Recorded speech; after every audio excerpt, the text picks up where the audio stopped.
Bienvenido a Espacio a Tierra, soy Ana Cristina Olvera y hoy te doy la bienvenida al Centro de Control de Misión Christopher C. Kraft en el Centro Espacial Johnson de la NASA. En solo unas semanas será desde esta misma sala que los controladores de vuelo supervisarán la misión Artemis 1, el primero de una serie de vuelos que conducirán al regreso de los humanos a la superficie de la Luna. Durante más de 20 años, la Estación Espacial Internacional ha servido como una plataforma de órbita baja terrestre para la exploración espacial humana, la investigación científica y la innovación tecnológica.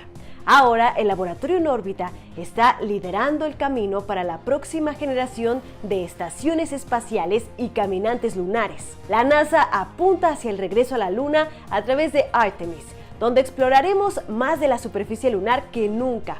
Sobre la base de un historial de operaciones de una estación espacial en órbita baja terrestre y con la colaboración de socios comerciales e internacionales, Artemis establecerá la primera presencia de largo plazo en la Luna y sus alrededores. Un componente vital de Artemis es una nueva estación espacial de última generación llamada Gateway. Gateway servirá como un puesto de avanzada para los astronautas mientras viajan entre la órbita lunar y la superficie lunar.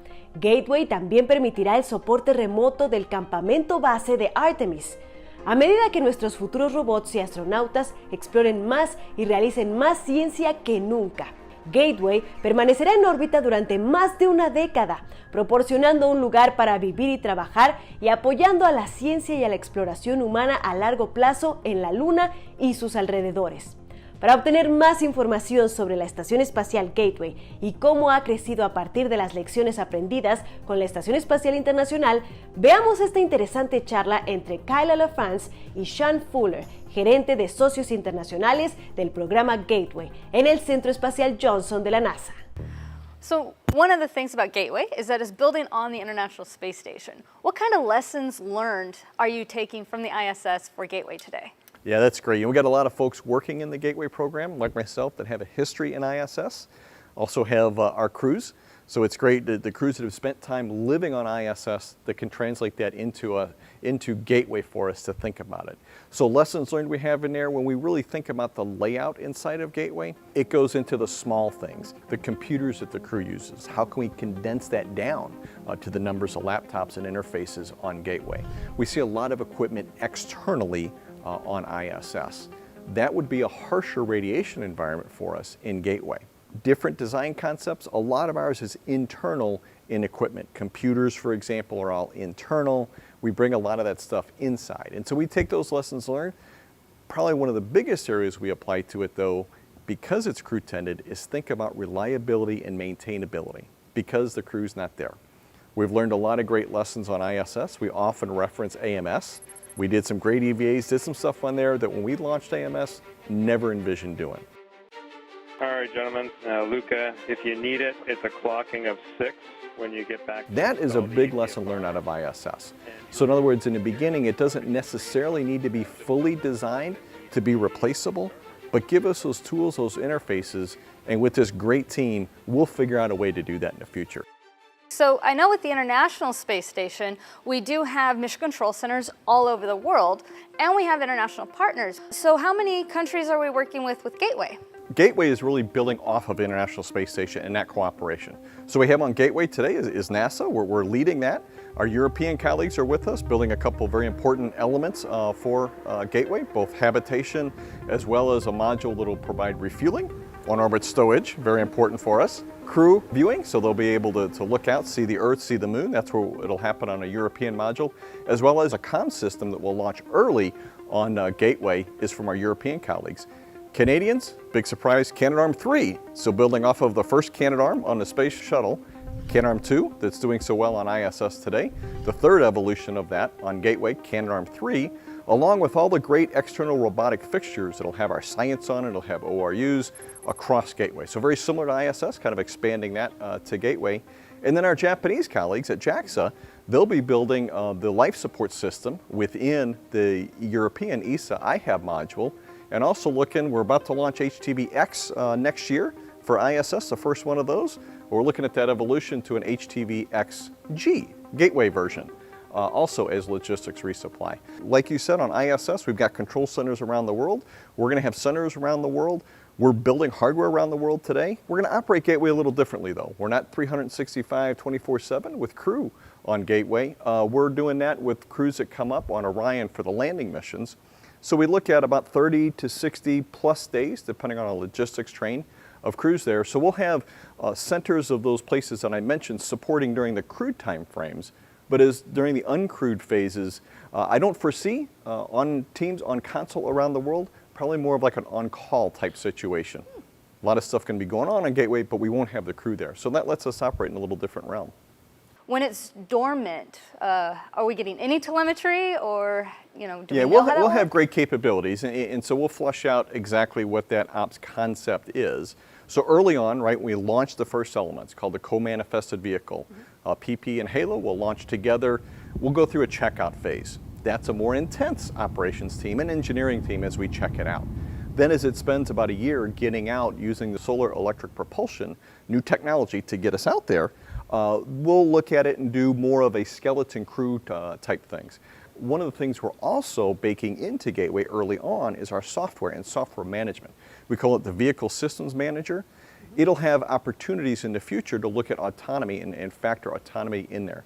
Kind of a crawl, walk, run type scenario. And so you start out with small pieces, and we look at that to evolutionize in the future so that we can minimize the on-console demand, if you will. I don't know that it'll ever go to zero, but we'll have great systems that'll alert us. We'll have comm coverage with our deep space network. Actually, one of the unique things about Gateway and its orbit, NRHO, we're kind of always looking back at the Earth. And so we'll have those comm opportunities quite frequently.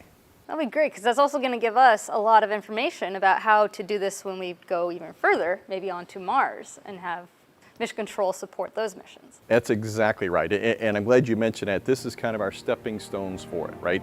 So we're building it and doing it in a sustained manner for lunar exploration, and so that's what Gateway lets us do. Gateway is that hub. It's kind of that last outpost before you go off on your hike and you come back to and get resupplied. But then we'll also look farther, right? This is Moon to Mars. What are we doing on the Moon to help us for that Mars exploration? And Gateway is going to be central to that.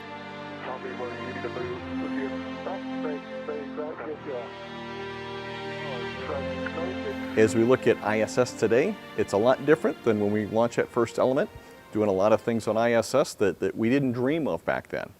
We keep that in mind with Gateway, recognizing we're going to do lunar surface, but also the expanse to Mars. And so one of the things we talk about is the ability and the capability within Gateway for a Mars transit hab. So that would be on the front end of Gateway, kind of get things checked out. You could do a shakedown run, maybe a year long, in a Earth-Moon type orbit, so before you go off to Mars. Shake that out, come back to Gateway, and then in the future go on to Mars. So we bake that in from the very beginning, keeping it very open, support our mission, our requirements, objectives today, but open to the future as well. Sounds just as complex as building the International Space Station. Is it going to be bigger or smaller than what we saw in terms of the construction of the ISS? Yeah, it's going to be quite a bit smaller. And if you think about the role of Gateway, it's an outpost. ISS is 6-7 crew, 365 days a year. Gateway will have 4 crew visiting from Orion. At least the initial missions, 2 of them will go down to the surface on a lander, perhaps all 4 in the future. And so it's smaller. It's about 30 to 60 days with crew there.